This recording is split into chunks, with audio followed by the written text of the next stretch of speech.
마이크론의 주요 시장, 중국의 규제 당국이 마이크론에 대한 보안성을 검토하겠다고 밝혔습니다. 중국의 주요 기술 규제 기관이에요. 중국 사이버 영역 관리국이 중국에서 판매되고 있는 마이크론의 이 제품에 대한 사이버 보안 검토를 시행하고 있다라고 발표를 했습니다.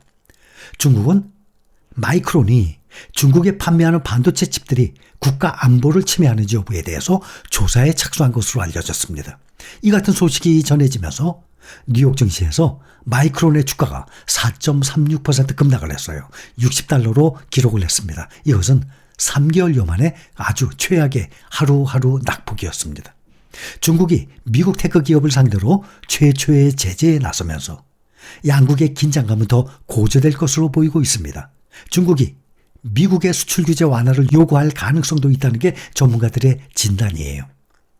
중국은 마이크론이 지난해에만 33억 달러의 매출을 올렸어요. 전체 매출 308억 달러, 약 40조죠. 작년 전체 매출 약 40조의 10% 이상을 중국의 마이크론이 지금 판매하고 있거든요. 우리나라도 지금 중국의 반도체 반토막 났습니다. 대신 자동차는 사상 최대로 지금 수출액이 늘어났습니다. 또 미국 상무부가 발표한 2월 개인 소비지출 PCE 가격지수가 전년 동월보다 5%, 전월보다 0.3% 각각 올라서 시장 전망치를 하회한 것도 투자 심리에 긍정적인 작용을 미쳤습니다. 시장에서는 미국 물가 수준이 안정화되고 있다는 해석이 주를 이루고 있어요. PCE는 미국 중앙은행 연방준비제도 통화정책을 결정하는데 아주 핵심 지표 중에 하나입니다. 물가 상승세가 지금 둔화가 되면 연준은 긴축 정책의 속도를 늦출 가능성이 크기 때문입니다. 뉴욕 증시는 PCE 발표와 함께 일제히 이번에 오늘 새벽에 마감해 또 상승을 했습니다. 미국의 2월 개인 소비지출 PCE 물가 상승률이 예상보다 낮게 나오면서 인플레이션 압력이 한층 완화되고 있는 상황입니다. 에너지와 식료품을 제외한 근원 개인 소비지출 근원 PCE 가격지수는 전년 동월 대비 4.6% 상승하고 예상치 4.7%를 소폭 하회를 했습니다. 그래서 생각 외로 지금 1분기 마감을 했는데 특히 기술주 반도체 위주로 미국의 증시가 중국의 증시에 비해서 상당히 높게 전 세계적으로도 상당히 높게 상승한 것을 볼 수 있습니다. 그래서 다시 한번 말씀을 드리지만 주가가 오르면 팔고 떨어지면 다시 사고 단타를 치기 위해서 주식 투자하는 사람, 또 이렇게 단타를 치면서 생활비를 버는 사람들, 이런 사람들은 주가가 떨어지면 정말 근심이 클 것입니다. 그러나 5년, 10년 또 몇십 년 동안 보유할 장기 투자자들이라면 앞으로도 3년, 5년, 10년 동안 계속 매수할 돈이 생기는 사람들이라면 주가의 하락은 절대로 무서운 것이 아닙니다. 주가의 하락은 오히려 좋은 기회예요. 그 똑같은 좋은 종목을 주가 하락할 때는 그만큼 싸게 살 수 있거든요. 그래서 주가가 많이 상승했다 그러면 분명히 그 전에 그만큼 많이 하락을 했었을 것입니다. 대부분이 그래요. 하락도 안 했는데 크게 상승하지는 않습니다. 하락을 그만큼 크게 했기 때문에 그만큼 상승의 폭이 높은 것입니다. 그래서 하락을 할수록 나중에 수익 많이 나겠구나 이렇게 생각한다 그러면 장기 투자자 입장에서는 주가의 하락은 기회지 절대로 무섭거나 공포가 아닙니다. 특히 올해 들어서 가장 많이 상승을 한 반도체 주식들을 보면 지금 3일 연속 랠리하고 있습니다. 필라델피아 반도체 지수가 1년 내 지금 최고치를 기록을 한 상태예요. 반도체 시장의 최악은 끝났다라는 기대감들이 나오고 있습니다. 그래서 오늘 새벽에도 0.7% 상승 3,230까지 기록을 했습니다. 이것은 지난해 4월 6일 이후에 지금 최고치입니다. 필라델피아 반도체 지수는 어제는 1.61% 상승했고 그저께는 3.27% 각각 급등을 하고 있는 상태예요. 인공지능 AI 서비스 시대를 기대한 이 빅테크 이 시대의 랠리가 시작됐다라고 말들이 나오고 있습니다. 2주 전만 하더라도 글로벌 금융위기가 다시 찾아올 거라고 예언을 했던 시장에 이 전문가들이 상당히 많았었습니다. 지금 반도체 분야의 ETF에도 지금 돈이 몰리고 있다고 합니다. 특히 AI 최고 수혜주로 꼽히는 엔비디아가 지수 반등을 지도하고 있습니다. 올해 엔비디아의 주가 상승폭만 해도 94%, 100%면 2배 아닙니까? 1월부터 올 초부터 3개월간에 94%, 거의 2배 올랐습니다. 또 조만간 AI 서비스를 내놓을 것으로 예상되는 메타 플랫폼도 70% 이상, 또 테슬라도 92%, 그러니까 엔비디아, 테슬라가 떨어질 때는 또 가장 많이 떨어졌다가 이렇게 상승할 때는 떨어진 만큼 또 가장 많이 상승을 하고 있습니다. 테슬라도 2배 가까이 올랐어요. 그래서 반도체 기업의 또 대표 AMD 역시 53% 이상 상승을 한 상태입니다. 챗GPT 열풍을 타고 이 반도체주가 수익성 이 슈퍼사이클에 올라탔다고 보는 이 시각들도 있지만 또 한편에서는 오히려 지금은 너무 많이 올랐기 때문에 매도해야 할 때라고 시장에서는 조언하고 있는 사람들도 있어요. 항상 반등이 강력할수록 다시 고꾸라질 가능성도 있다라는 말들이 나오는 것입니다. 1월부터 3월까지 3개월간 29%, 무려 30% 가까이 폭등을 했으니 이런 말들이 나올 만도 한 것입니다.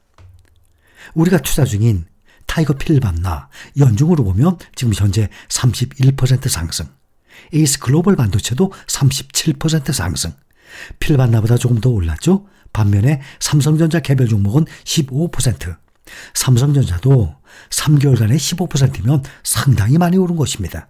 그러나 필라델피아 반도체 종목들에 비하면 약 반도 안 되는 상승률을 보이고 있는 상황입니다.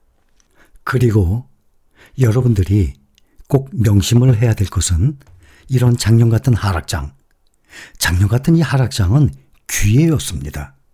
자주 쉽게 오는 거 절대 아닙니다. 이런 작년 같은 하락장이 자주 옵니까? 역사적으로. 또 쉽게 옵니까? 절대 아니거든요. 어쩌다 한 번씩 오는 것입니다. 특히 작년 4분기, 그러면 10월, 11월, 12월이죠. 작년 10월에는 필라델피아 반도체 지수와 S&P 500 지수가 가장 바닥이었습니다. 작년 12월에는 나스닥 지수가 가장 바닥. 작년 4분기는 현재 앞으로 2023년 2, 3, 4분기 언제 또 급락을 해서 전 저점을 뚫고 더 밑으로 내려갈 수 있을지도 모르죠, 그것은. 그러나 현재 입장에서 보면 작년 4분기가 바닥이었습니다. 그 다음에 지금 치고 올라오고 있는 건데 상당히 빠른 시간 내에 많은 상승을 하고 있어요. 작년 1년 동안 그렇게 하락을 하니까 대부분 힘들어 하셨습니다. 더군다나 이런 경험을 몇 번 해봤던 분들은, 저는 당연히 저뿐만 아니라 시장에 오래 있었던 분들은 다들 몇 번의 경험을 했었을 겁니다. 마찬가지로 여러분들은 시작한 지 얼마 안 됐기 때문에 거의 처음 겪는 하락장을 경험을 하셨어요. 그래서 대부분 참 힘들어 하셨어요. 내가 투자하는 것이 지금 올바른 방법인가? 이렇게 하는 것이 맞는 건가? 그러나 주가가 다시 상승을 하게 되면 아이고, 그때가 참 좋은 기회였구나 라고 생각을 하게 되거든요. 주식시장은 상승장과 하락장이 번갈아 오기 때문에 이런 생각, 즉 아이고 아깝다, 싸게 매수할 수 있는 참 좋은 기회였는데, 이런 생각은 영원히 계속될 거예요. 장기 투자자들은 주가 하락이 좋은 기회라는 것을 절대 잊지 말아야 합니다. 그래서 저는 상승장보다 오히려 하락장에서 그동안 더 많은 영상들을 올려드렸었습니다. 또 작년 말에 대상 포진 후에 그 후유증으로 한쪽 눈이 망가졌을 때도 안대를 끼고 눈 하나 가지고도 그 많은 책들을 보고 뉴스 기사 다 훑어보고 여러분께 계속 더 많은 영상을 하루에 매일매일 5개에서 12월 말에 병원에서 퇴원 후에 특히 1월, 2월 2달 동안에 정말 컨디션이 안 좋고 두 눈이 아니라 한쪽 눈 가지고 하루에 영상을 5개에서 무려 10개까지 계속 2달 동안 집중적으로 올려드렸습니다. 주가 하락으로 인해서 많은 분들의 멘탈이 흔들릴까 봐입니다. 또 그것을 가장 중요하게 보고 말씀을 드렸습니다. 우리의 주식 투자의 궁극적인 목표가 무엇입니까? 노후에 가난해지는 것을 막기 위한 것입니다. 누가 노후에 힘이 없어서 그때는 정말 평상시에는 그동안 젊었을 때는 병원도 안 갔던 사람이 노후에 집중적으로 병원비도 들어가게 돼 있거든요. 일하고 싶어도 일을 할 능력이 안 되는 육체를 가지고 있거든요. 노후에 가난해지는 것을 막기 위해서 우리의 주식 투자에 궁극적인 목표를 가지고 있어요. 편안한 노후, 안락한 노후, 남에게 손 벌리지 않고 나의 능력으로 죽을 때까지 먹고 살 돈을 마련하는 것 아니겠습니까? 그렇게 길게 보고 투자에 임해야 하기 때문에 특히 한 종목에 큰 비중을 두지 말고 몰빵이라고 그러죠. 절대 몰빵하지 말라고 저는 3년째 누누이 말씀드리고 있습니다. 한 종목에 큰 비중을 두지 말고 적어도 5종목, 5종목 이상, 5종목에서 10종목 사이 분산 투자하는 것이 미래를 위해서 장기 투자자에게 안전한 투자 방법입니다. 그리고 단기적인 투자 손실 너무 집착하지 마세요. 여러분들 중에서도 지금 부지런히 저가 매수하신 분들은 플러스로 바뀐 분들이 많이 계실 겁니다. 마이너스가 지금 플러스로 바뀐 분들 많이 계실 거예요. 그런데 아직도 마이너스이신 분들 단기적인 투자 손실 너무 집착할 필요가 없습니다. 장기 투자하실 것입니까? 지나고 나면 다 쓸데없는 근심 걱정이었거든요.